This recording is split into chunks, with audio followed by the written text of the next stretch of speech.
so happy to be part of BHERC, especially at the 25th anniversary.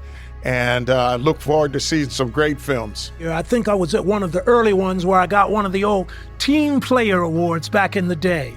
And it's so good to see how the festival has grown, and I'm looking forward to seeing some good movies.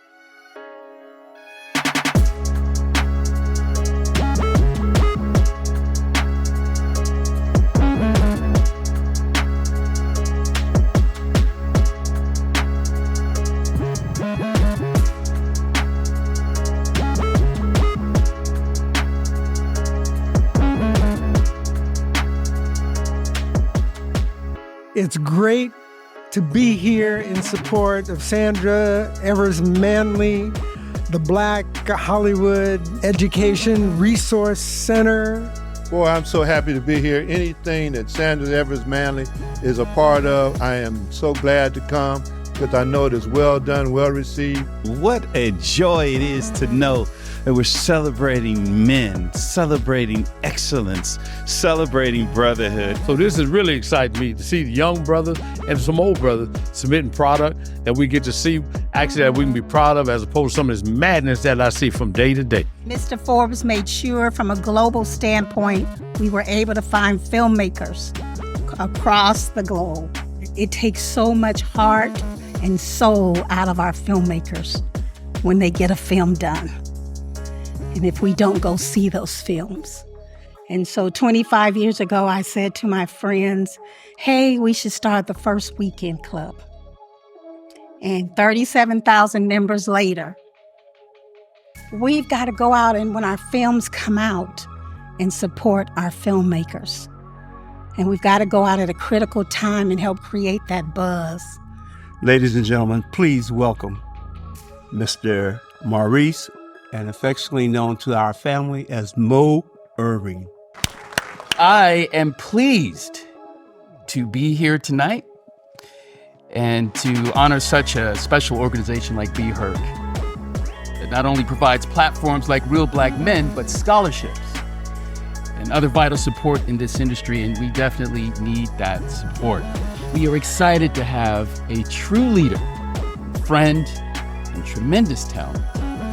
He's done great work advancing Black films and filmmakers. He's the first Black filmmaker to be nominated for an Academy Award in the short film category. Please welcome Mr. David Massey. The year was 1992. I was excited to hear that my film Last Breeze of Summer was nominated for an Academy Award. It was my thesis film project when I was a fellow at the American Film Institute. How blessed I was to have the community rally around my film. The performances by the gifted actors were casted by Angela Gibbs. Angela was a fellow at the American Film Institute when I was there. And also Ray Fortune. Ray Fortune was a producer. There were also people like Joy Stanley. She was the wardrobe supervisor. Maurice Kitchen, who did all of my extra casting. Gwen Vance, who did the catering, and the BHERC family. And then there was the NAACP. The president of the Hollywood chapter of the NAACP was Sandra Evers Manley. And she was the first person that I went to for help. And he said, I've got to raise money for my thesis project. Unlike many of my classmates, my mom, my dad, my aunts and uncles, they don't work in the industry. And they are already a step ahead in getting their films done. And I said, David, we will do whatever we can. And not only did she give me a fundraising letter she wrote, but she also gave me her house to film the film in. What followed next was support from Eddie Murphy, also Tim Reed and Bob Johnson. Bob Johnson, formerly owner of BET. There was Betty Smith, then the owner of Completion Bond. Robert, Guillaume, and Donna. John Forbes helped me. He turned me on to Frank Dawson and Bob Dockery. And there was a Black executive at Kodak named Frank Smith who donated film. There was Sidney Poitier. He didn't give me money, but he gave me time. He told me to come down to Columbia Studio, and he did a one-on-one tutoring session when I screened the film on my rough cut. That's a little bit what BHERC is about, right? It's about giving filmmakers their voice. But what I will say about that film, watching it tonight, it's timeless. And it's an important film, and that's why the Library Association of America named it as a film that all children in America should see. One of the most exciting and captivating films we saw was They Cloned Tyrone.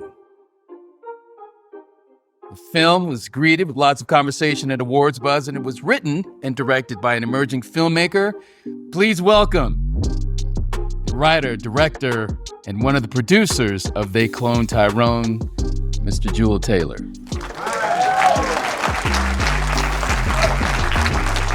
Glad to be here. Definitely want to congratulate all the filmmakers that's here.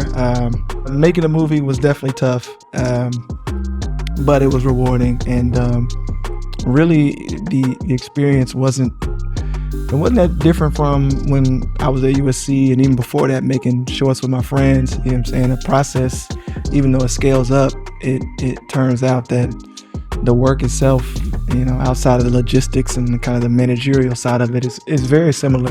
I didn't have a film background, graduating from college, so I think everybody here is probably way ahead of where I was on the timeline. So definitely, if I can do it, everybody here can do it for sure.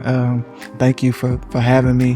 One of the common threads we see here tonight with these films and shorts is that they've all kind of come to fruition over time. But before they all got here, we had people that were blazing the trail. We're talking about Hollywood royalty, folks. This man is that. He set the standard to being a great director for many, many people. We all love his classics films such as Cooley High, Car Wash, and Carbon Copy, which introduced a young Denzel Washington. He is still directing on the hit television show All American. Cooley High changed my life because in my neighborhood, it was called Al Pavalo. And they used to say, "Oh, you from the low."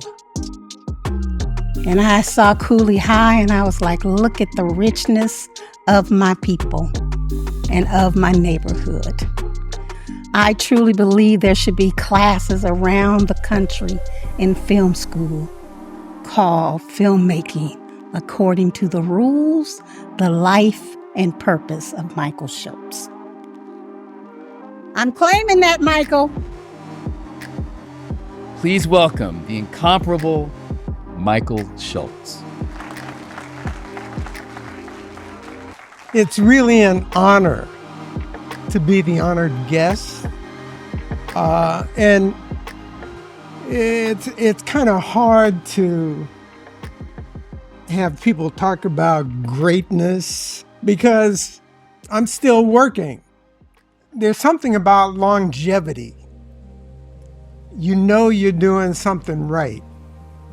John Forbes and Sandra Evers Manley have been doing it right for a long time. We have to support and continue to support organizations and institutions like this. What we're doing is more than entertainment. We're voices that can't remain silent. We can't just kind of perform. We have to educate, continue to uplift, continue to inspire, because every image that we put up there makes an impression for the world about who we are. Thank you, Maurice, for answering the call, for your great representation on the screen, and for never forgetting whose you are. I want to thank our incredible program participants. Joel, I said, we've got to get that young man to be a part of the program. And I will just tell you, I'm an aunt of 91 nieces and nephews. And we had a Zoom call about your film. And anytime film or a filmmaker can create a discussion about us, about our images, and about our innovation and creativity, you're on your way.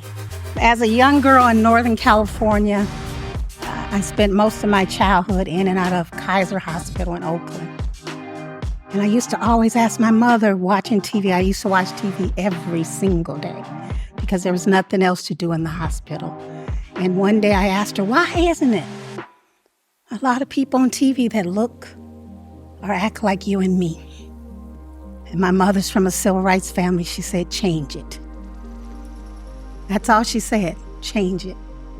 And so in 1979, I came here to Los Angeles, went to the University of Southern California, but I came to be a film activist, truly believing that I could help change what I saw on TV, but more so who was behind our stories. This work has led me for over 40 plus years to say it starts with us helping to develop and providing a platform for our filmmakers and others who are about the business of our stories, who are about the business of helping to change the trajectory of Black images in front of and behind the scenes. One of my favorite shows is called Swagger. And if you haven't seen Swagger on Apple TV, I want to especially say this to parents. It's a show that we all need to see and follow. I have a group of teachers now in Maryland and in Pittsburgh, California, and in Antioch, California, who's now using that film with their students.